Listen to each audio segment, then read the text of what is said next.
ఒక మాట చదువుకొని మనం వాక్యం నేర్చుకుందాం. మత్తయి సువార్త 7వ అధ్యాయం. అందరూ బైబిల్ ఓపెన్ చేద్దాం. మత్తయి సువార్త 7వ అధ్యాయం మొదటి వచనం మాత్రమే మనం చదువుదాం. గట్టిగా చదవండి అమ్మా. మీరు తీర్పు తీర్చకుడి. మరొక మాట లూకా సువార్త 6వ అధ్యాయం 37వ వచనం. లూకా సువార్త 6వ అధ్యాయం 37వ వచనం. తీర్పు తీర్చకుడి. కొరింథీయులకు రాసిన మొదటి పత్రిక 4వ అధ్యాయం 5వ వచనం. తీశారమ్మా? కొరింథీయులకు రాసిన మొదటి పత్రిక 4వ అధ్యాయం చదవమ్మా 5వ వచనం. కాబట్టి సమయం రాకమునుపు, అనగా యేసు ప్రభు రెండో రాకల్లో వచ్చేంత వరకు దేనిని గురించి ఎవనికిని దేనిని గురించి తీర్పు తీర్చొద్దు. ప్రార్థన చేసుకుందాం. ప్రేమ కలిగిన మా ప్రియ ప్రభువా, దయగలిగిన స్వామి, ఉదయకాల వేళ మరొకసారి మీ పాదాల చెంత చేరి మీ వాక్కులు వినే మహాభాగ్యాన్ని ప్రసాదించారు నాయన. వాక్యమై ఉన్న దేవుడా, మీరే మాతో సూటిగా తేటగా మాట్లాడండి. మా మనోనేత్రాలు వెలిగించండి, మమ్మను సరిచేయండి. తమ ప్రియకుమారుని రాకడ కొరకు సిద్ధపరచండి. ఈ లోకంలో ఉన్నవన్నీ కూడా నాయన రంగుల వలయాలు, ఎండమావులు. ఈ లోకంలో ఉన్నదంతా బూడిద నాయన. దానికోసం మనిషి ప్రాకులాడుతూ ఉంటాడు. కానీ క్రైస్తవులు భూసంబంధమైన వాటి మీద మనసు ఉంచరు తండ్రి. పరసంబంధమైన వాటి కొరకు ఆలోచన కలిగి భూమి మీద బ్రతుకుటకు నేర్పించండి. ఘనత, మహిమ, ప్రభావాలు మీకు ఆరోపిస్తూ యేసు నామములు ఈ ప్రార్థన అడిగి వేడుకుంటున్నాము తండ్రి. ఆమేన్. క్రీస్తునందు ప్రియులారా, తీర్పు అనే అంశం మీద గత 4 ఎపిసోడ్లు మనం మాట్లాడుకున్నాం. ఎన్ని ఎపిసోడ్లు అయినా ఏమైనా గుర్తున్నాయమ్మా మీకు? 3 4 ఏమా? 3 అయిపోయినాయి. ఇది 4వది. సరేనా? అవన్నీ కూడా యూట్యూబ్లో అప్లోడ్ చేస్తూ ఉన్నాం, దయచేసి చూడండి. ఈరోజు మన అంశం ఏంటంటే తీర్పులో భాగంగా, విజయక్క మీ పద్ధతి ఏం బాగోలేదక్క అన్నాను. మీరెవరయ్యా జడ్జిమెంట్ ఇవ్వడానికి అంది. శేఖర్ అన్నయ్య మీ విధానం అస్సలు బాగోలేదండి అని. మనుషులకు తీర్పు తీర్చకూడదని బైబిల్లో ఉంది కదా పాస్టర్ గారు. ఆచార్య బాబు గారు మీ మాట తీరు మార్చుకోవాలి. నా మనసులో ఏముంది మీకు ఎలా తెలుస్తుంది అంటే, నా మాటను బట్టి మీరు ఎలా జడ్జిమెంట్ ఇస్తారు, అసలు మనుషులు జడ్జిమెంట్ ఇవ్వచ్చా అంటారు. ఇలాంటి మాటలు అంటే మనుషులు జడ్జిమెంట్ ఇవ్వచ్చా? మనుషులు తీర్పు తీర్చవచ్చా? తీర్చకూడదు అని అనేది ఎవరంటే క్రైస్తవులే. ఎదుటివానికి మనం తీర్పు తీర్చకూడదు అనేది ఎవరు? క్రైస్తవులే. ఇప్పుడు మనం నేర్చుకోవాల్సిన పాఠం ఏంటంటే, ఈ రోజుకి ఎదుటివారికి తీర్పు తీర్చొద్దా? మనుషులకి తీర్పు తీర్చొద్దా? తీర్చకూడదా అని అంటే చాలామందికి సందేహం ఉంటుంది దీని విషయమై. అంశం గురించి నేను మాట్లాడుతున్నాను. ఇప్పుడు మనం చదువుకున్న 3 రెఫరెన్స్లు ఏవైతే ఉన్నాయో, మత్తయి సువార్త, లూకా సువార్త, కొరింథీయులకు రాసిన మొదటి పత్రిక, ఈ సందర్భాలు మనం చదివినప్పుడు మీరు తీర్పు తీర్చకుడి, మీరు తీర్పు తీర్చకుడి. ఎప్పటి వరకు? ఏ విషయంలో అంటే, దేని విషయంలో కూడా తీర్పు తీర్చొద్దు. యేసు ప్రభు రెండో రాకడ వచ్చేంత వరకు మీరు మనుషులకు ఏం చేయొద్దని ఉంది? తీర్పు తీర్చకూడని ఉంది కదా. మరొక మాట చూపిస్తాను, దయచేసి అందరు బైబిల్ ఓపెన్ చేద్దాం. మీ అందరికి బాగా తెలిసిన మాట అదే. కొరింథీయులకు రాసిన మొదటి పత్రిక, కొరింథీయులకు రాసిన మొదటి పత్రిక 5వ అధ్యాయం 3వ వచనం చదువుదామా? అమ్మ అందరు తీయండిరా బైబిల్ తల్లి. 5:3 చదవండి. ఆ, ఆ, ఆ,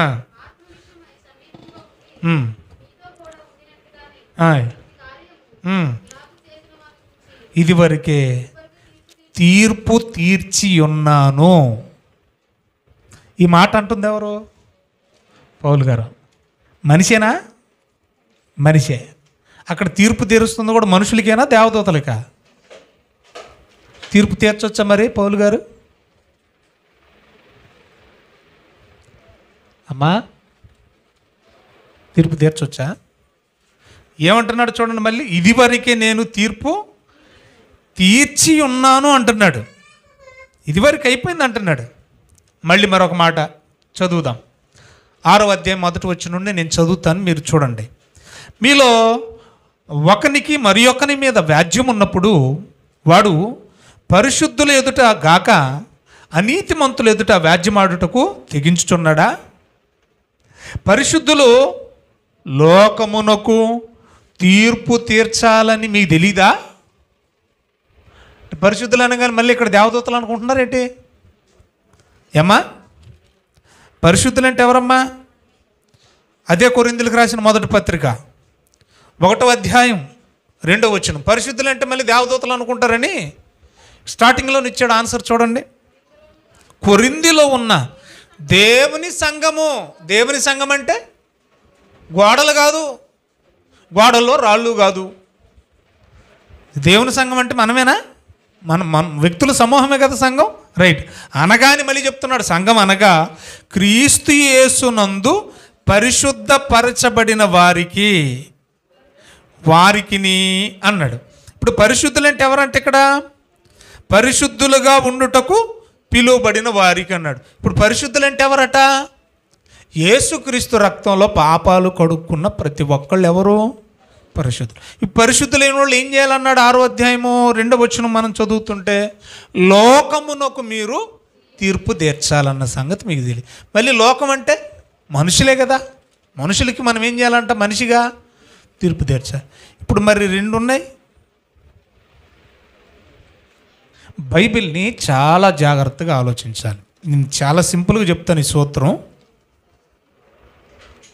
ఈ మాటలు అంటే ఒక చోట తీర్పు తీర్చొద్దని ఉంది, మరొక చోట ఏమని ఉంది? తీర్పు ఖచ్చితంగా మీరే తీర్చాలని ఉంది. ఇలాంటి పదాలు పట్టేసుకొని చాలామంది క్రైస్తవేతరులు దేవుని మీద, దేవుని గ్రంథం మీద, దేవుని ఔన్నత్యం మీద, వ్యక్తిత్వం మీద బురద చల్లుతూ ఉన్నారు. అలాంటి వాళ్ళలో చాలామంది ఉన్నారు. మనకు కనపడే వాళ్ళ కరుణాకర్ సుగున్ ఒకడు, లలిత్ కుమార్ ఒకడు, ఏమండి మహమ్మద్ సఫీ, మహమ్మద్ సిరాజ్, జకీర్ నాయక్, ఇలాంటి వాళ్ళు తక్కువగా మనకి కనబడుతూ ఉంటారు. తెలియకుండా చాలామంది ఉన్నారు. ఎందుకంటే బైబిల్లో ఈ మాటలు ఒక చోట అవునని ఉంది, మరొక చోట కాదని ఉంది. ఒక చోట తీర్చమని ఉందో, మరొక చోట తీర్చకూడదని ఉంది. సో మీ బైబిలే ఒకదానికొకటి విరుద్ధంగా ఉన్నాయి. ఇలాంటి దేవుడు మాకు అవసరమా, ఇలాంటి గ్రంథం మాకు అవసరమా అని దీని మీద పోరాటాలు చేస్తూ ఉన్నారు. సత్యం కోసం మేమే పోరాడుతున్నామని అసత్యాన్ని, అర్థం కాని పరిస్థితుల్లో అసత్యాన్ని వెళ్ళబరిచేవాళ్ళు, విషం గక్కేవాళ్ళు అన్యుల్లో చాలామంది ఉన్నారు. క్రైస్తవ్యంలో కాకుండా క్రైస్తవేతరులు అంటాం చూసామా, వాళ్ళు చాలామంది ఉన్నారు. ఎందుకు వాళ్ళు బైబిల్ని అర్థం చేసుకోవట్లేదంటే ముందే చెప్పేశాడు పేతురు రాసిన పత్రికలు. అదే పరిశుద్ధాత్మ దేవుడు పౌలు గారితో, పేతురు గారితో వ్రాయిస్తూ అదే పరిశుద్ధాత్మ దేవుడు ముందే చెప్పించేశాడు. ఏమని చెప్పించాడు? మీ అందరికీ తెలిసిన రెఫరెన్స్, బాగా తెలిసిన రెఫరెన్స్, పేతురు రాసిన 2వ పత్రిక 3:16లో ఈ మాటలంట, ఈ బైబిల్లో ఉన్న మాటలంట, అస్థిరులైన వాళ్ళు. అస్థిరులంటే వాళ్ళకి స్థిరత్వం ఉండదు, అలాగని వాళ్ళు ఒకే దేవుని నమ్మరు. ఏమండి, వాళ్ళల్లో స్థిరత్వం ఉంది, వారి విశ్వాసానికి స్థిరత్వం ఉండదు. వాళ్ళు నమ్మిన దేవుడి గురించి, వారు నమ్మిన గ్రంథం గురించి వారికి సరైన అవగాహనే ఉండదు. అలాంటి వాళ్ళు మాట్లాడుతూ ఉంటారు బైబిల్ని పట్టుకొని. ఎందుకు అని అంటే వారిలో స్థిరత్వం ఉండదట. రెండోది ఏమన్నాడు? విద్యా విహీనులు. చదువుకొని ఉండొచ్చు కానీ ఈ మహోన్నతుని విద్య వాళ్ళందరికీ అర్థం కాదు. ఈ విద్య అర్థం కావాలంటే పరిశుద్ధాత్మ సహాయం కావాలి అని చెబుతూ తక్కిన లేఖనములను అపార్థం చేసుకుంటారు అన్నాడు. అంటే ఒక చోట అవుననుంది, మరొక చోట కాదనుంది అని అంటే ఎందుకు అవునన్నాడు, ఒక చోట కాదన్నాడంటే ఎందుకు కాదన్నాడు అని ఆలోచించిన వాళ్ళకి కావాల్సింది ఏంటంటే తప్పు పట్టడమే. అవునన్నాడంటే ఎందుకు అవునన్నాడు, కాదన్నాడంటే ఎందుకు కాదన్నాడు, వద్దన్నాడంటే ఎందుకు వద్దన్నాడు. ఇది పరిశీలన. సత్యవాక్యమును సరిగా విభజించాలి, ఉపదేశించాలని బైబిల్లో చెప్పాడు. తిమోతికి ఉత్తరాన్ని రాస్తూ అదే పౌలు గారు. కాబట్టి అలా విభజించడం చేతగాక, స్థిరత్వం లేక, అర్థం చేసుకునే శక్తి లేక ఏం చేస్తున్నారంట, తక్కిన లేఖనాలన్నింటినీ అపార్థం చేసుకుంటున్నారు వారు అన్యులు. పక్కన ఎట్టిన మనోళ్ళ దగ్గరకు వద్దాం. ఏ ఆరాధన మాండరు, ఏ మీటింగు మాండరు కదా, ఏ కూడిక మాండరు, ఏ పండగ మాండరు, ఏ కార్యక్రమానికి వెళ్ళిన బైబిల్ ఎత్తకెళ్ళడం మాత్రం చెప్పండి మాండరు. ఎవరు వీళ్ళు? క్రైస్తవులు. మరి ఇందులో ఇలా ఉంది కదండి అని క్రైస్తవులు అడిగితే క్రైస్తవులు ఏం చెప్తారు? క్రైస్తవులు కమ్ సోకాల్డ్ సమ్ పాస్టర్స్, అందరు కాదులేండి, క్రైస్తవులు మరియు కాపరులు లేదా సేవకులు. ఏమండి అది అన్యుల పరిస్థితి. అక్కడేం తీర్చమన్నాడు, ఇక్కడ వద్దన్నాడంటే అది కాంట్రవర్సీ అంటున్నారు వాళ్ళు.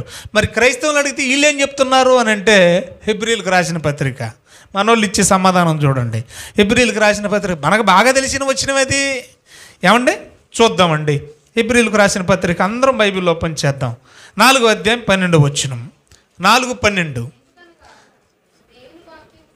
అమ్మా ఇక్కడ ఉన్నాయి చూడండి కుర్చీలు. అక్క ఎదరికి వచ్చి, అక్క ఇక్కడ ఖాళీ ఉంది కదా, ఇక్కడికి వచ్చేయండి ఎదరు, అటు జరుగు పాప. రైట్ అమ్మ, అందరు బైబిల్ తీద్దాము. క్రైస్తవులు అడుగుతున్నాం ఏమని? ఒక చోటేమో తీర్పు తీర్చమన్నాడు, మరొక చోటేమో వద్దంటున్నాడు. ఇదేంటండి బైబిల్లో ఎలా ఉందని మనల్ని అడిగితే మన వాళ్ళు ఏం చెప్తున్నారట? చదవండి. ఎందుకంటే ఎందుకు అలా ఉందంటే భలే ఉంది కదండి కంటిన్యూషను. ఎందుకంటే అక్కడ చెప్పమని ఉంది, ఇక్కడేమో చెప్పొద్దని ఉంది. అక్కడ తీర్చమన్నాడు, ఇక్కడ తీర్చొద్దు అంటున్నాడు.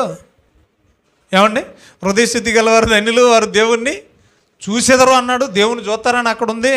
యోహాను సువార్తలోకి వచ్చేసరికి యేసుప్రభు అంటున్నాడు, ఏ కాలమందైనా మీరు ఆయన స్వరము వినలేదు, ఆయన స్వరూపాన్ని అక్కడేమో చూశారని ఉంది, ఇక్కడేమో చూడలేదని ఉంది. ఇలాంటివి చాలా ఉన్నాయి కదండి. ఒక చోటేమో విగ్రహాలకు అర్పించింది తినమని ఉంది, ఒక చోటేమో తినొద్దని ఉంది. ఎందుకంటే ఇలాగున్నాయి కదా బైబిల్లో. రైట్. ఎందుకంటే మనల్ని అడిగితే ఏం చెప్తున్నారంటే, ఎందుకనగా దేవుని వాక్యము సజీవమై బలము గలదే. చాలండి, ఇంక మీరు అక్కడి నుంచి చదవకండి, నా యొక్క చూడండి, చదవకండి బైబిల్ అసలు చూడకండి, నా వైపు చూడండి. ఎందుకంటే ఇలాగుందంటే వాక్యం అండి 2 అంచెలు గల ఖడ్గం అండి. అలాగ అర్థం చేసుకున్నాడికి అలా దిగిపోద్ది, ఇలాగ అర్థం చేసుకున్నాడికి ఇలాగా దిగిపోద్ది. అక్కడేమో తీర్పు తీర్చమన్నాడు, అది తీసుకున్నాడికి అలా దిగిపోద్ది. ఇక్కడేమో తీర్చొద్దన్నాడు, ఇలా తీసుకున్నాడికి ఇలా దిగిపోద్ది. బైబిలే చెప్పింది కదండి, వాక్యం ఏంటట 2 అంచెలు కట్టకమండి. ఇది మనోళ్ళు ఇచ్చే శాతకాని సమాధానం. అంటే వీళ్ళే ఏమని చెప్తున్నారు ఇండైరెక్ట్గా, నిజంగానే బైబిల్ 2 రకాలుగా చెప్తుంది. బైబిల్లో వైరుధ్యాలు ఉన్నాయి, ఒకదానికి కూడా సంబంధం ఉండదు. ఇటు పడితే ఇటు దిగుద్ది, ఇటు పడితే ఎట్టా దిగుద్ది, ఎట్టయినా దిగుద్దండి. ఎందుకంటే బైబిల్ 2 అంచెలు గల కటకం. మీరు బాగా చూడండి, బైబిల్ 2 అంచెలు గల కటకం అని ఉందా? అక్కడ చదవండి అని ఉందా? ఉండదు, ఉండదండి. మీరు ఎన్నిసార్లు అని చదవండి, ఉండదు. ఎటువంటి చదవండి, ఖడ్గము కంటెను అన్నాడు. 2 అంచెలే ఉన్నాయి, దానికంటే ఎక్కువ ఉన్నాయా? ఏమండి మాట్లాడరేటండి?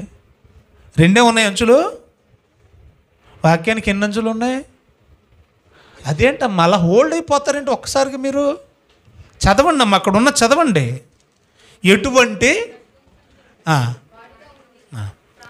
ఎన్ని అంచులు ఉన్నాయన్నది నాకు చెప్పాలి మీరు.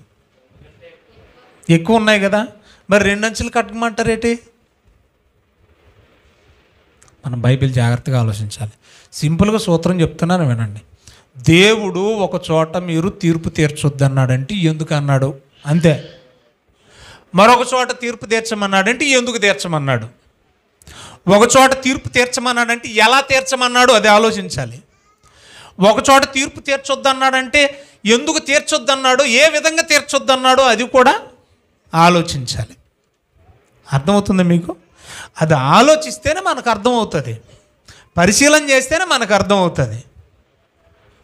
ఒక మాటను పెట్టేసుకుని ఏమంటే ఎదుటోళ్ళకి మనం తీర్పు తీర్చకూడదండి, డోంట్ జడ్జ్ అదర్స్ అంటారు, లేకపోతే జడ్జ్ నాట్ అదర్స్ అంటారు. మీరు పరులకు తీర్పు తీర్చొద్దు, ఇతరులకు తీర్పు తీర్చొద్దని బైబిల్లో ఉంది కదండి. మీరు ఎందుకంటే ఇతరులు జడ్జ్ చేస్తున్నారు, మీరు జడ్జిమెంట్ ఇవ్వకూడదని మీకు తెలీదా అని ఏలకాడే వాళ్ళు చాలామంది ఉంటారు. దానికి బైబిల్ సపోర్ట్ చేస్తుందా, దేవుడు సపోర్ట్ చేస్తున్నాడా లేదనేది మనం చూద్దాం. బైబిల్ని 3 కాలాలుగా డివైడ్ చేశారండి. స్కాలర్లు లేదా వేదాంత విద్యను అభ్యసించిన వాళ్ళు, థియోలాజిస్టులు అంటారు. వీళ్ళు బైబిల్ని 3 కాలాలుగా డివైడ్ చేశారు. 1 పితరుల కాలం, 2 ధర్మశాస్త్ర కాలం, 3 క్రైస్తవుల కాలం అయిపోయింది. 1 పితరుల కాలం, అప్పటి వరకు ఇంకా ధర్మశాస్త్రం రాలే. తర్వాత మోషే వచ్చిన తర్వాత మొదలైన కాలం అంతా యేసు ప్రభు కాలం వరకు ధర్మ శాస్త్ర కాలం, యేసు ప్రభు వచ్చిన తర్వాత క్రైస్తవుల కాలం. అర్థమవుతుందమ్మా మీకు? రైట్. లేకపోతే మొదటిది అజ్ఞాన కాలం, 2వది యూదుల కాలం, 3వది క్రైస్తవుల కాలం. ఈ 3 కాలాలలో మనం తీర్పు తీర్చమని బైబిల్లో ఉందా, మనుషులుగా మనం తీర్పు తీర్చొద్దని బైబిల్లో ఉందా? మనం ఇప్పుడు బైబిల్లో ఉన్న కొన్ని వచనాలు పరిశీలన చేద్దాం. మనుషులకు మనం తీర్పు తీర్చాలా వద్దా? దేవుడు ఏమంటున్నాడు? తీర్పు తీర్చమంటున్నాడా వద్దంటున్నాడా? బైబిల్లోకి వెళదాం. అందరూ బైబిల్ ఓపెన్ చేద్దామండి. దినవృత్తాంతాల 2వ గ్రంథం అండి. అందరూ బైబిల్ ఓపెన్ చేద్దామమ్మా. 19వ అధ్యాయం 4వ వచనం నుండి. ఇక్కడ రాజు యెహోషాపాతు అండి. యెహోషాపాతు ఏం చేస్తున్నాడో దినవృత్తాంతాల 2వ గ్రంథం 19వ అధ్యాయము 4వ వచనం నుండి దయచేసి జాగ్రత్తగా పరిశీలన చేయండి అమ్మా. నేను చెప్పానని చూడకండి, మీరు పరిశీలన చేయండి. మా అయ్యగారు చెప్పారు కనుక కరెక్టే అన్న కోణంలో ఉండొద్దు, మీరు కూడా చూడాలి, పరిశీలన చేయాలి. 4 నుండి. యెహోషాపాతు యెరూషలేములో నివాసము చేయుచు బెయేర్షెబా నుండి ఎఫ్రాయిము మన్యము వరకు జనుల మధ్య సంచరించుచు వారి పితరుల దేవుడైన యెహోవా వైపునకు వారిని అందరిని కూడా మళ్ళించాడు. అంటే దాని అర్థం ఏంటి? దేవుని నుండి వారు తొలగిపోయారు. కాబట్టి ఈ నాయకుడు ఏం చేశాడంటే యెహోషాపాతు మరలా తిరిగి వాళ్ళ వెంటబడి వారిని కౌన్సిలింగ్ ఇచ్చి వారికి దేవుని వైపుకి ఏం చేశాడు? మళ్ళించాడు. 5వ వచనం. మరియు అతడు ఆయా పట్టణములలో అనగా దేశమందు యోధావారున్న బురుజులు గల పట్టణములన్నింటిలో అండర్లైన్ చేయండి. ఏం చేశాడంట? న్యాయాధిపతులను నిర్ణయించి. న్యాయాధిపతులు అంటే ఎవరు? కొత్త లైట్గా ఇంగ్లీష్ వచ్చిన వాళ్ళని చెప్పండి అమ్మా.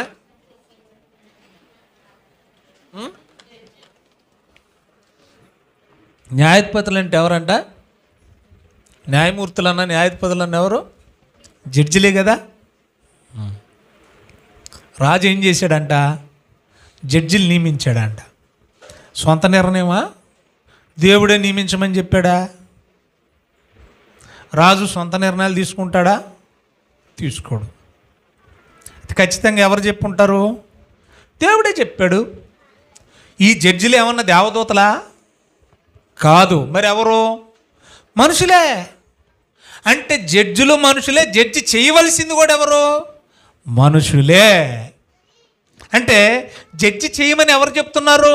దేవుడే చెప్పాడు. చూద్దామండి. ఈ రాజు న్యాయాధిపతులను నిర్ణయించి వారికి ఇలాగ ఆజ్ఞాపించాడంట. ఏమని ఆజ్ఞాపించాడు? మీరు యెహోవా నియమమును బట్టే. అంటే ఇలా జడ్జి చేయమనేది ఎవరి నియమం? తీర్పు తీర్చాలన్నది ఎవరి నియమం అంట? అది మ్యాటరు. మరి తీర్పు తీర్చకూడదండి, మీరు ఎదుటి వాళ్ళకి తీర్పు తీర్చకూడదన్న సంగతి మీకు తెలీదా? మీరెవరయ్యా జడ్జిమెంట్ ఇవ్వడానికి? మరి ఇక్కడ దేవుడు ఏమంటున్నాడు? అమ్మ వాక్యం వింటున్నారా? ఏమంటుంది? దేవుడేనా? దేవుడే. మనల్నేనా మనుషులనేనా ఏమంట? మనుషులనా? జడ్జిమెంట్ ఇవ్వాలంటున్నాడు. మీరు యెహోవా నియమమును బట్టే కానీ మనుషుల నియమమును బట్టి తీర్పు తీర్చవలసిన వారు కారు. అంటే యెహోవా నియమాన్ని బట్టి అయితే తీర్చొచ్చనే కదా. రైట్, కంటిన్యూ చేద్దాం. ఆయన మీతో కూడా నుండును గనుక మీరు తీర్చు తీర్పు బహు జాగ్రత్తగా చేయుడి. యెహోవా భయం మీ మీద ఉండును గాక. హెచ్చరికగా నుండి తీర్పు తీర్చుడి. చాలు.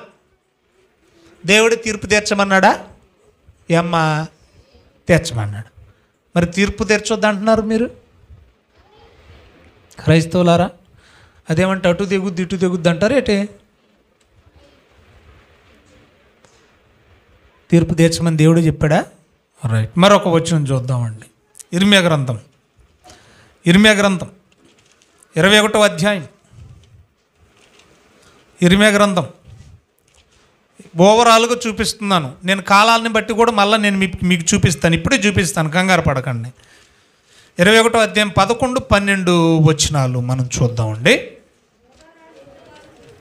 అమ్మ చదువు అమ్మా.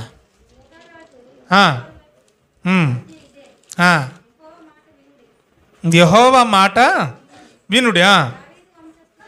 దావీదు వంశస్థులారా, యెహోవా ఇలాగు చెప్పేది ఎవరంతకు? దేవుడేనా? దేవుడే. ఏం చెప్తున్నాడు? అనుదినము న్యాయముగా తీర్పు తీర్చుడి. చాలమ్మా. ఏం చేయమంటున్నాడండి? తీర్పు తీర్చండి. దేవుడేనా తీర్చమంటున్నాడు? దేవుడే. ఏం చేయమంటున్నాడు మనల్ని? తీర్పు తీర్చండి అంటున్నాడు. జకర్యా గ్రంథం 7వ అధ్యాయము. జకర్యా గ్రంథం 7వ అధ్యాయము 8వ వచనం నుండి కొన్ని మాటలు మనం చదువుదాం. మరియు యెహోవాకు జకర్యాకు ప్రత్యక్షమై సెలవిచ్చినదేమనగా, సైన్యములకు అధిపతియగు యెహోవా. ఎవరు? దేవుడేనా? దేవుడు చెప్తున్నాడా? తండ్రి అయిన దేవుడేనా? అవునండి. ఏం చెప్తున్నాడు? సత్యమును అనుసరించి తీర్పు తీర్చండి. చాలండి. తీర్చమంటున్నాడు దేవుడు. తీర్పు తీర్చమంటున్నాడు. అబే నా మాట వినపట్లేదా? సైలెంట్ కూర్చో. ఏం చేయమంటున్నాడండి ఇక్కడ? జకర్యా గారికి ఏం చెప్పమంటున్నాడు? తీర్పు. అదే చెప్పండి, ఏదో ఒకటి. తీర్పు తీర్చండి అంటే మనుషులు తీర్పు తీర్చొచ్చు. అది పాత నిబంధనలో కదండి, కొత్త నిబంధనలో లేదు కదా అనకండి.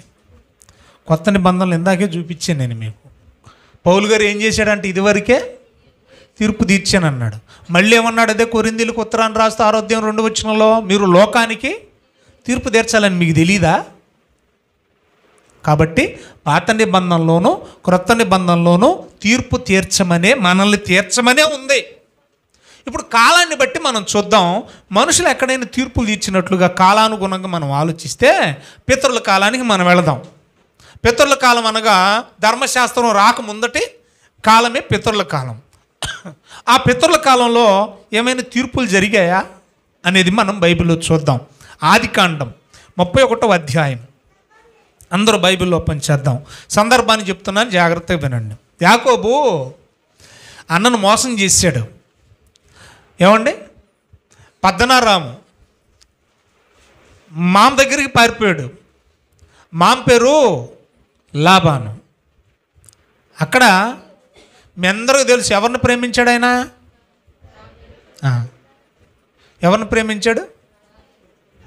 ఇద్దరి కోసం ఎన్ని సంవత్సరాలు కొలువు చేశాడు? Very good. అంటే తల్లి తండ్రిని విడిచిపెట్టి, కుటుంబాన్ని దేశాన్ని విడిచిపెట్టి, అమ్మ నాన్నల్ని అయిన వారిని చూడక ఎన్నాళ్ళైంది? 14 ఏళ్ళు. చూడాలని ఆశ ఉంటుంది కదండి. మీ అమ్మగారు ఊరికి వెళ్ళడం మీకు ఇష్టం లేదేంటి? ఏమండి? అందరికి ఇష్టమే. మనం ఎక్కడికైనా దూరంగా వెళ్ళిపోయామండి, ఏదన్నా పనిని బట్టు దేన్ని బట్టు ఏదో మరొక దేశం వెళ్ళిపోయామండి, 15 ఏళ్ళు అయింది. ఎలాగుంటుంది మన ఊరు వచ్చేటప్పుడు మన ఫీలింగు? 15 ఏళ్ల తర్వాత మన ఊరు వచ్చేటప్పుడు మన ఫీలింగ్ ఎలా ఉంటుంది? ఆ దెబ్బ అక్కడే ఉందా ఏమండి? ఆ వేప చెట్టు అక్కడే ఉందా? లేకపోతే రోడ్లు ఏమన్నా పోయిందా? ఆ తాడి చెట్టు అక్కడే ఉందా? ఆ బంక్ అక్కడే ఉందా? ఆ బడ్డీ కొట్టు అక్కడే ఉందా? రాగానే దిగగానే మనకు అనిపిస్తుంది, అయ్యి బాబు ఇంత మార్పే. ఈ ఎలక్షన్ ముందు కూడా అట్లాంటి చిన్న చిన్న షార్ట్ సినిమాలు, షార్ట్ మెసేజ్లు కూడా ఇచ్చిన వాళ్ళు లేకపోలేదు. రైట్, విషయానికి వద్దాం, ఇవి మనకు అనవసరం. రండి. తట్టుకోలేక మావా నేనే ఎదవని అనుకుంటే నాకంటే భయంకరమైన ఎదవలాగా ఉన్నావు నువ్వు. ఎవరు? లాభం. నీ దగ్గర నేను ఉండలేనులే కానీ నా వాట నాకు ఇచ్చేసి మా ఊరు వెళ్ళిపోతాను అన్నాడు. అయితే మరి పిల్లనిచ్చాడు కాబట్టి ఎంత కొంత తగ్గించుకొని మాట్లాడాలి కదా. సరేలే వెళ్ళడే, మీ అమ్మ నాన్న మీద కొంత బెంగ ఉన్నట్టుకుంది నీకు కోత, అలాగా సరేలే వెళ్ళాలని ఆశ ఉంటే వెళ్ళిపో పని చెప్తానులే అన్నాడట. అన్నాడు లేదా? ఆ మాట కూడా చూడండి, చూద్దామండి దయచేసి. 31వ అధ్యాయం అందరం చూద్దాం, 30 వచనం నుండి చదువుకుందామండి. ఆదికాండం తీద్దామండి. అసలు ఈ మ్యాటర్ అంతా ఎందుకు చెప్తున్నాను మీకు అర్థమవుతుంది. బాగా చూద్దాం. మీ తండ్రి ఇంటి మీద నీకు గాలి మళ్ళింది. ఇంటి మీద గాలి మళ్ళడం కాదురా నాయనా, నీ పోరు నీ బాధ తట్టుకోలేకే. నువ్వెందుకు ఈ మాటలన్నీ మాట్లాడతావు? చదవండి. మీ తండ్రి ఇంటి మీద నీకు బహు వాంచగలవాడవై నీవు వెళ్ళాలనుకుంటే వెళ్ళిపో అని చెబుతూ పోయామన్నాడంటే, నువ్వు నా దేవతలను ఎలా దొంగలించేసావు అన్నాడట. ఏం చేశాడంటే చెప్పండి అమ్మమ్మ, ఏం చేశాడంటే యాకోబు మాంగారు దేవతలను ఏం చేశాడంట? దొంగిలించేశాడంట. అప్పుడు ఏమన్నాడు చూడండి దయచేసి. అసలు వాస్తవంగా అవి తీసింది, దాచి పెట్టింది రాహేలు. ఆ సంగతి పాపం మనోడికి తెలీదు, యాకోబుకి తెలీదు. కానీ వచ్చి ఎవరి మీద పడుతున్నాడు? యాకోబు మీద పడ్డాడు మామ. ఆ విషయం ఆయనకి తెలియదు కదా, ఈవిడ చెప్తలేదు అప్పుడు ఆయన కూడా. అప్పుడు యాకోబు ఏమంటున్నాడంటే, ఇంత నింద నా మీద వేసాడు, నేనేం చేయని నేరం నా మీద మోపేశాడు, నాకు అసలు అది ఏమీ తెలియదు కదా అని చెప్పేసి యాకోబు మాట్లాడడం మొదలెట్టాడు. యాకోబు, నీవు బలవంతముగా నా యొద్ద నుండి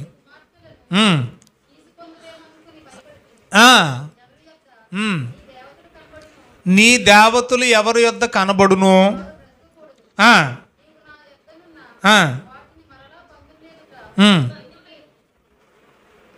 చదవండి, వచ్చిన చెప్పండి, చదవండి.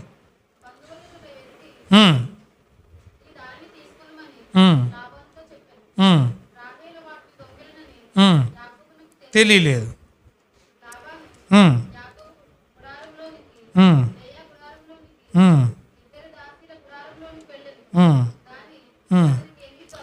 డైరెక్ట్గా వచనాన్ని చదివేసేయండి.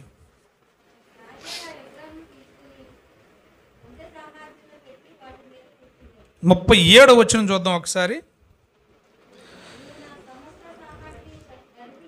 నీవు నా సమస్త సామగ్రి తడివి చూసిన తర్వాత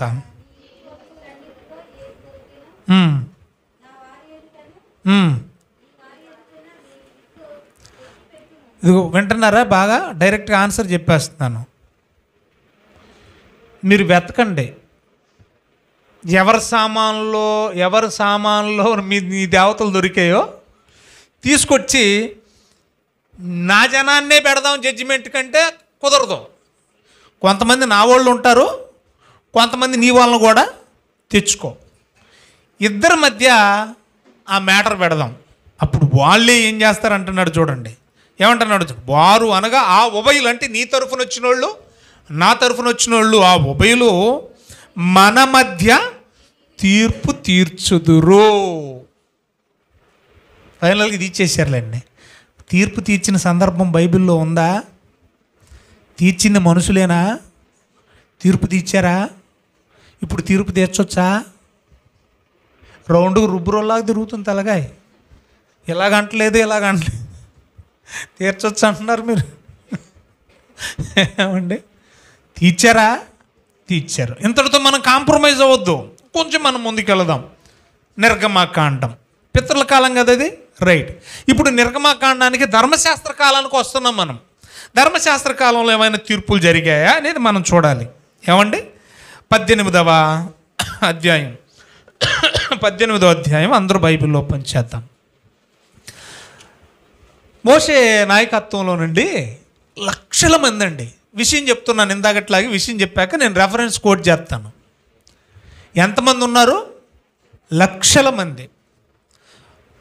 చాలాసార్లు మనం చదువుకున్నాం, కాల్బలమే 6 లక్షలు అంటే ఇంచుమించుగా బైబిల్ పండితుల ప్రకారంగా వాళ్ళు చెప్పే అంచనా ఏంటంటే దాదాపు 30 లక్షల మంది ఇశ్రాయేలీలు. ఎంతమంది? దాదాపుగా 30 లక్షలు, 6 లక్షలు కాదు, 30 లక్షల మంది. ఇప్పుడు ఈ 30 లక్షల్లో అంతా కూడా ఒక కుటుంబంగా ఒకే చోట ఉంటున్నారు కాబట్టి ప్రయాణం అంటే ఇది అంతా కూడా అరణ్య యాత్ర. మనకి 10 మంది ఉంటేనే కనీసం వారానికి ఒక గొడవైనా రాదా ఇంట్లో? వారానికి ఒకటే. అలాంటిది 30 లక్షల మంది అంటే రోజుకి ఎన్ని గొడవలు వస్తాయి చూడండి. అందరూ పైపించి అందరూ ఒక చోటే ఉన్నారు. ఒకవేళ 50 జడ్జిమెంట్లు ఉన్నాయనుకోండి, ఒక్క రోజులో ఎన్ని తీర్పులట? 50 గొడవలు ఉన్నాయనుకోండి, 50 దెబ్బలాటలు ఉన్నాయనుకోండి, పొద్దున్నే వచ్చి కూర్చోవాలి 6 గంటలకే. ఎవరో? మోషే గారు చెట్టు కింద. ఈ 50 గొడవలు తెగేసరికి ఎంత అవుద్ది? మళ్ళీ తిరిగేసి 6 తెల్లారి మళ్ళీ 6 అయినా ఆశ్చర్యపోక్కర్లేదు. పెళ్ళాం లేదు, బిడ్డలు లేరు, ఏమండి, ఏమి ఇక పట్టించుకునే అవసరమే లేదు. ఇక వస్తున్నాడు, చెట్టు కింద కూర్చుంటున్నాడు. యెహోవా ఆజ్ఞాపించిన ప్రకారం బైబిల్లో ఉంటుంది.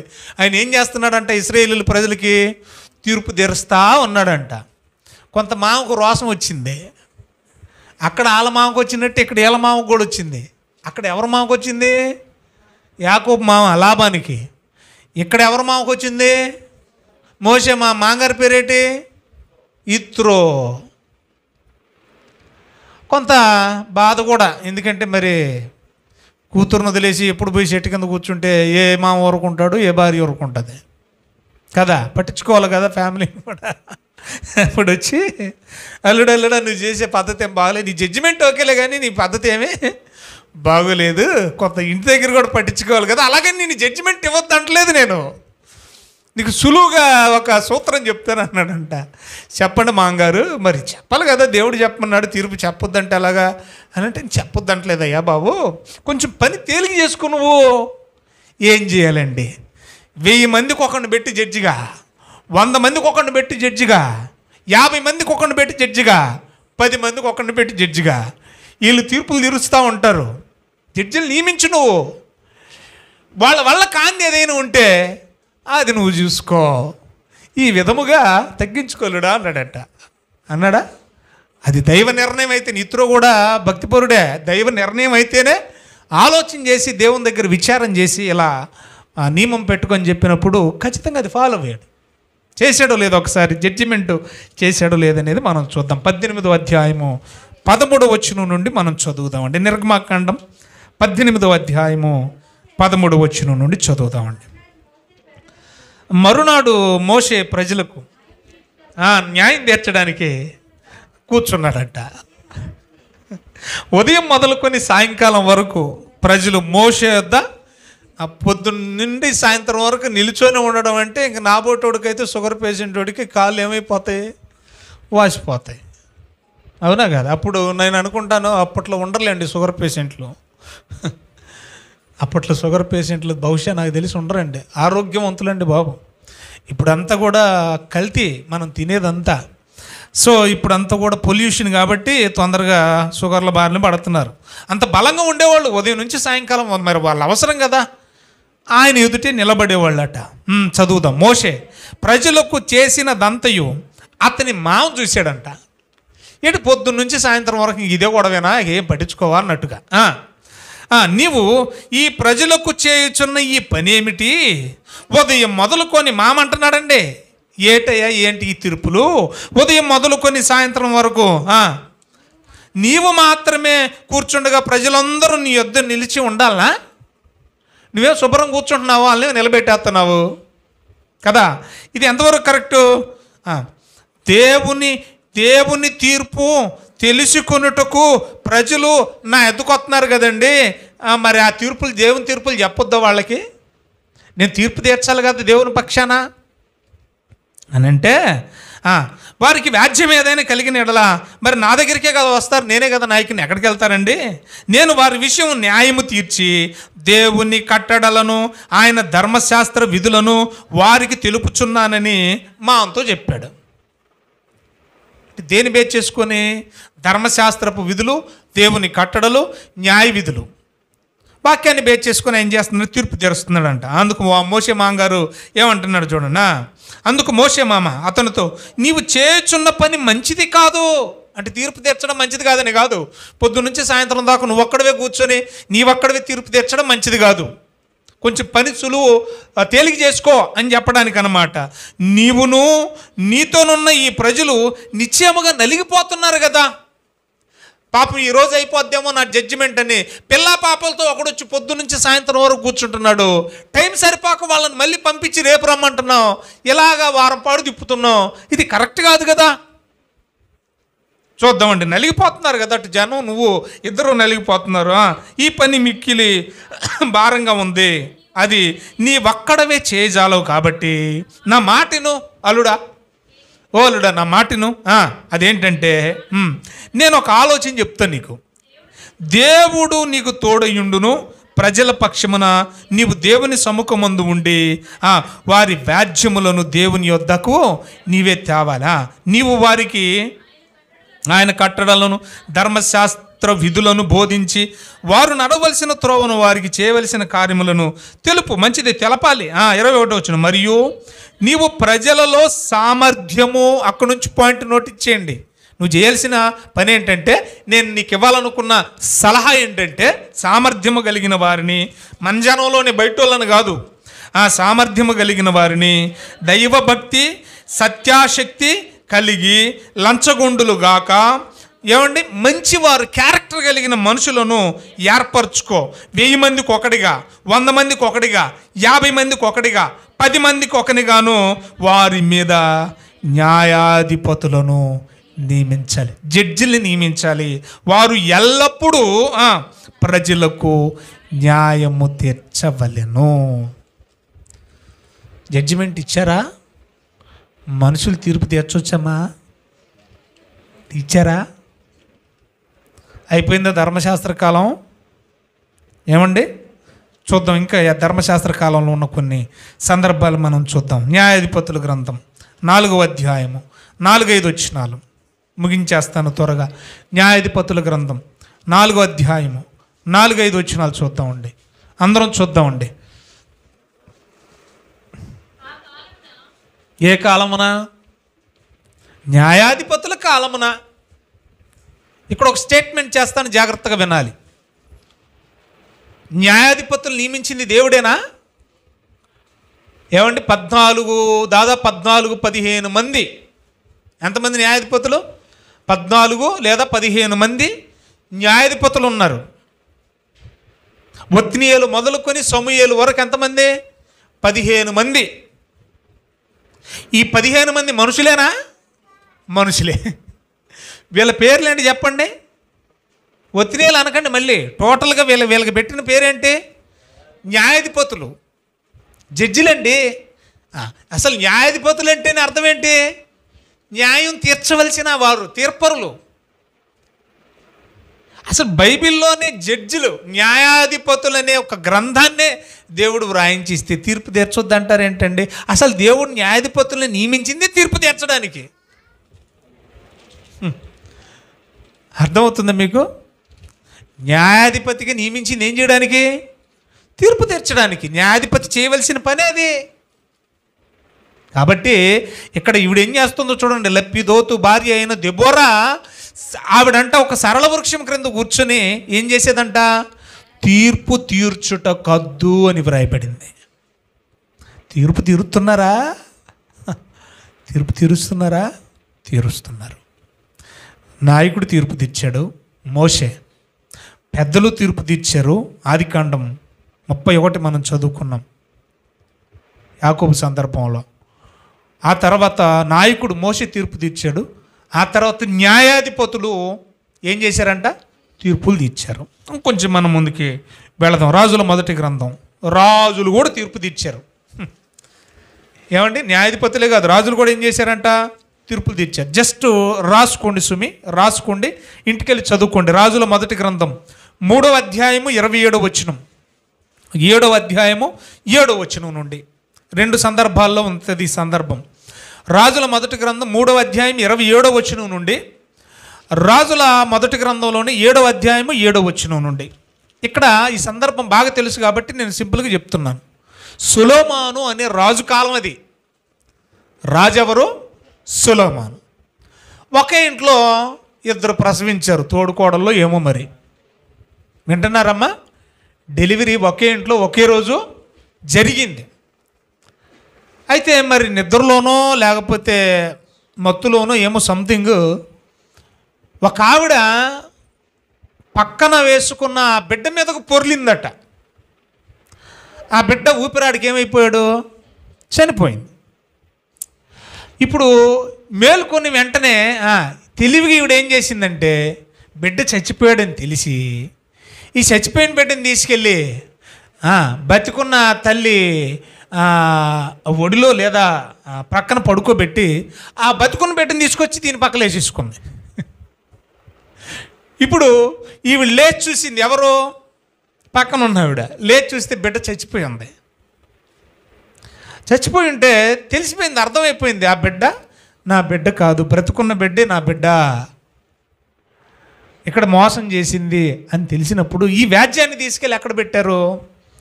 సొలొమోను రాజుగారి దగ్గర పెట్టారు. ఇప్పుడు ఆయన ఏం చేయాలి? తీర్పు తీర్చాలి. అంటున్నారా? తీర్పు ఏం చేయాలి? తీర్చాలి. వాదంలో వాదోపవాదాలు అనవసరంగా అబ్బాయి, కత్తి ఒకటి తీసిరండి, కత్తి తీసిరండి. చచ్చిన బిడ్డ ఎలాగో చచ్చిపోయింది కదా, ఇంక ఈ బతికున్న బిడ్డనన్న శరీసకం ఇచ్చేద్దాం. ఏం చేద్దాం? నాదంటే నాదంటున్నారు కాబట్టి శరీసకం ఇచ్చేద్దాం బతికున్న బిడ్డనే. మధ్యలో కోసిండ్రా అన్నాడంట. అసలు ఆ జ్ఞానం ఇచ్చింది కూడా ఎవరు? దేవుడే. రాజు తీర్పు తీరుస్తున్నాడా లేదా? తీరుస్తున్నాడు. అప్పుడు కన్న కడుపు ఆ తీపి కన్న తల్లికే ఉంటుంది కాబట్టి ఈ పక్క ఆవిడ అంటుందంట, బిడ్డ చచ్చిపోయిన తల్లి కోసిండి అంటుందంట. కోసిండి బాగుంటుంది, కోసిండి ఎట్ట అయితేనే పర్లేదు, శరీసగం ఇచ్చిండి అంటుంది. అప్పుడు నిజమైన తల్లి అందంట, ఎక్కడున్న చాలు బతుకుంటే చాలు, కొయ్యొద్దేమొద్దు బాబు, మీకు దండాలు, దానికి ఇచ్చేయండి, నాకు అక్కర్లేదు, దానికి ఇచ్చేయండి, ఎక్కడున్నా సరే సజీవంగా ఉంటే చాలు. వెంటనే లేచి రాజు జడ్జిమెంట్ ఇస్తున్నాడు, ఈమె ఆ బిడ్డకి నిజమైన తల్లి. జడ్జిమెంట్ ఇచ్చాడా? అంటే ఎవరెవరు ఇస్తున్నారు? పితరుల కాలంలో పెద్దలు ఇచ్చారు, నాయకులు ఇచ్చారు, న్యాయాధిపతులు ఇచ్చారు, రాజులు ఇచ్చారు. మరి ప్రవక్తలు ఇచ్చారా? ఇచ్చారు. యెహెజ్కేలు గ్రంథం 22వ అధ్యాయం, యెహెజ్కేలు గ్రంథం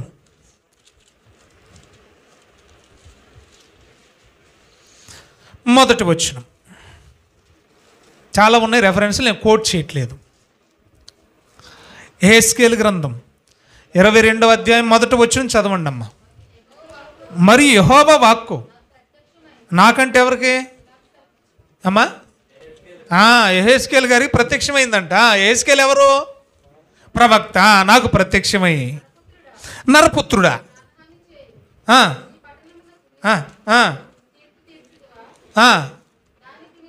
తీర్చుదువా అని అంటే తీర్చకూడదు కదా అని కాదు. ఏమండి, దాన్ని జాగ్రత్తగా చదవండి అమ్మా. తీర్పు తీర్చుదువా అంటే తీర్చకూడదని కాదు. అక్కడ ఏముందో చూద్దాం. చదువమ్మా. తీర్చమని, దానికి నీవు తీర్పు తీర్చున్న ఎడల అది చేయు హేయక్రియలన్నింటినీ దానికి తెలియజేసి ఇలాగూ అంటే అర్థం ఏంటంటే, సైకిల్ తొక్కుతావా? అయితే తొక్కితే ఇలా దొక్కని, 2 కాళ్ళు అటొకటి ఇటొకటి వేసి తొక్కు, మధ్యలోంచి తోసి కొక్కాలు, రిక్షా తొక్కుడు దొక్కరా అని. అంతేగాని తీర్పు తీర్చుదువా అంటే వద్దు నాయనా అని కాదు ఇక్కడ. మళ్ళీ చదవండి ఆ మాట. మరి యెహోవాకు నాకు ప్రత్యక్షమై, నరపుత్రుడా, ప్రాణహాని చేయు ఈ పట్టణమునకు నీవు తీర్పు తీర్చుదువా? అయితే తీర్చు. ఎలాగా? చదవండి. దానికి నీవు తీర్పు తీర్చిన ఎడల అది చేయు హేయ క్రియలన్నిటినీ దానికి తెలియజేసి ఎలాగూ తీర్పు తీర్చు. తీరితే ఎలాగ చెయ్యి, ఎండగొట్టు అని చెప్తా ఉన్నాడు. మరొక మాట చూద్దామండి. 23వ అధ్యాయం 36వ వచనం. 23వ అధ్యాయం 36వ వచనం. మరియు యెహోవా నాకు ఇలాగ సెలవిచ్చాడు, నరపుత్రుడా, ఒహొయిలాబునకును నీవు తీర్పు తీర్చుదువా? అంటే వద్దని కాదండో, తీరుస్తావా? అయితే చెయ్యి, తీర్చు. అట్లయితే వారి ఏ కృత్యములను వారికి తెలియచేయము. మీకా గ్రంథం 3వ అధ్యాయం 8వ వచనం. మీకా గ్రంథం 3వ అధ్యాయము 8వ వచనం. నన్ను తీనిండమ్మా, నాకు గాలికి ఎగిరిపోతూ ఉన్నాయి. 3వ అధ్యాయం 8వ వచనం. ఇప్పుడు చదవండి అమ్మా. నేనైతే ఎవరెక్కడ? నేను మేక. ఏమ్మా ప్రవక్తేనా? ఏమ్మా ప్రవక్తే.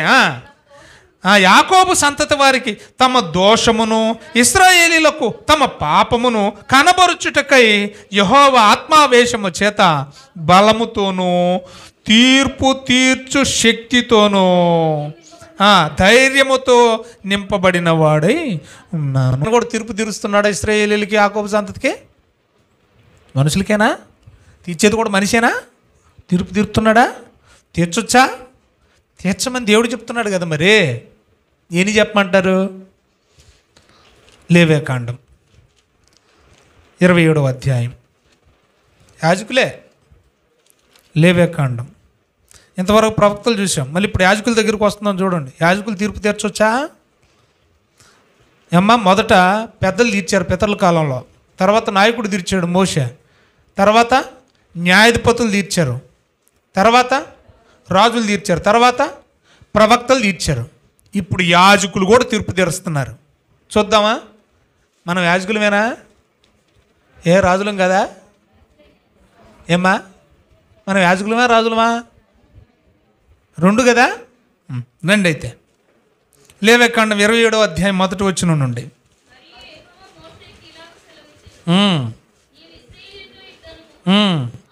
చూడండి అక్కడి నుంచి. అప్పుడు యాజకుడు అతని వెలను, ఎవరు? యాజకుడు నిర్ణయించడం అంటే ఏంటి? అంతేనా? తీర్పు అనే పదానికి వచ్చే ఎపిసోడ్లో అర్థం చెప్తానులేండి, కంగారు పడకండి. ఇప్పుడు యాజకుడు ఏం చేశాడు? తీర్పు తీర్చేశాడు, నిర్ణయించాడు, డిసైడ్ చేశాడు. యాజకులు కూడా ఏం చేస్తున్నారు? మనం మనుషులకే కాదు తీర్పు తీర్చడం. తీర్పు అంటే, తీర్పు అనే పదానికి చాలా పర్యాయ పదాలు ఉన్నాయండి. కొలత. తీర్పు అంటే ఏంటి చెప్పండి? అదే మత్తయి సువార్తలు అంటాడు, మీరు ఎట్టి కొలతతో కొలుతురు అట్టి కొలతతోనే కొలబడతారు అన్నాడు. తీర్పు అంటే ఏంటో తెలుసా? మరొక పదం ఏంటి తెలుసా? కొలత. ఇప్పుడు శేఖర్ అన్నయ్య ఒడ్లు ధాన్యానికి తీర్పు తీరుతున్నాడు. తెలుసా మీకు ఆ సంగతే? ఏం చేస్తున్నాడు? కాట వేస్తున్నాడు. అంటే ఏం చేస్తున్నాడు? ధాన్యానికి తీర్పు తీరుతున్నాడు. అంతే కదండి. మానెడు కొలిసాడు అనుకోండి, ఇవి మానెడని డిసైడ్ చేస్తున్నాడు. నువ్వు మాండే అంతే, అక్కడ ఉండాలంతే. మాండంటే మాండే అంతే, తీర్పు తీర్చేశాడు. నువ్వు తవ్వెడు అంటే తవ్విడే కదా. నువ్వు 50 కేజీలు అంతే, బస్తా ఎంత? 50 కేజీలు. ఇప్పుడు కొలత వేసి ఏం చేశాడు? ధాన్యానికి నువ్వు 50 కేజీలని తీర్పు తీర్చేశాడు. ఇప్పుడు తీర్పు అంటే అర్థం ఏంటి చెప్పండి? కొలత. చాలా అర్థాలు ఉన్నాయి తీర్పుకి. ఏదేమైనా ఈ ఎపిసోడ్లో ఇంతకు మనం తీర్పు తీర్చాలా వద్దా? తీర్చాలి కదా. తీర్చాలా వద్దా? తీర్చాలి. ఎలా తీర్చాలో వచ్చే వారం మనం నేర్చుకుందాం. తీర్పు తీర్చమన్నాడు, బాగుంది. ఎలా తీర్చాలో, ఎలా తీర్చకూడదు మళ్ళీ వద్దని ఇంకోసాట అన్నాడు కదా. తీర్పు తీర్చొద్దని ఒక చోట అన్నాడు, తీర్చమని మరొక చోట అన్నాడు. సో ఇందుకు తీర్చాలా వద్దంటే ఫైనల్గా మనకు ఒకటి అర్థమైంది, తీర్చాలి, మనమే తీర్చాలి. ఇప్పుడు మనకు అర్థం కావాల్సిన మరొక స్టెప్ ఏంటంటే, తీర్చమన్న దేవుడు ఎలా తీర్చమన్నాడు, వద్దంటే ఎలా వద్దన్నాడు, ఎందుకు వద్దన్నాడు, అది వచ్చే వారం మనం మాట్లాడదాం. దేవుడి మాటలు మన వినికిల్లో ఫలింపజేయనుగాక. ఆమేన్. కళ్ళు మూసుకొని తల వంచండి. వాక్య ఫలింపు కొరకు మరియు ప్రభు బల కొరకు మనం ప్రార్థన చేసుకుందాం. ప్రార్థన చేసుకుందాం.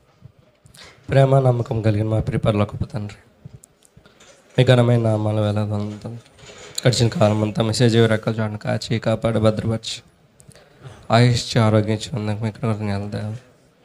ఆయన ఇచ్చిన ఆయుష్ను ఆరోగ్యాన్ని మేము సద్వినియోగం చేసుకునే విధంగా దేవుని దయచేయమని పడుకున్నాను. అవును దేవా, గడిచిన కాలం ఎంతోమంది సమయం చూడని వారు ఉన్నారు తండ్రి. నాయన వారందరికీ లేని భాగ్యం మాకు ఇచ్చారంటే నా తండ్రి.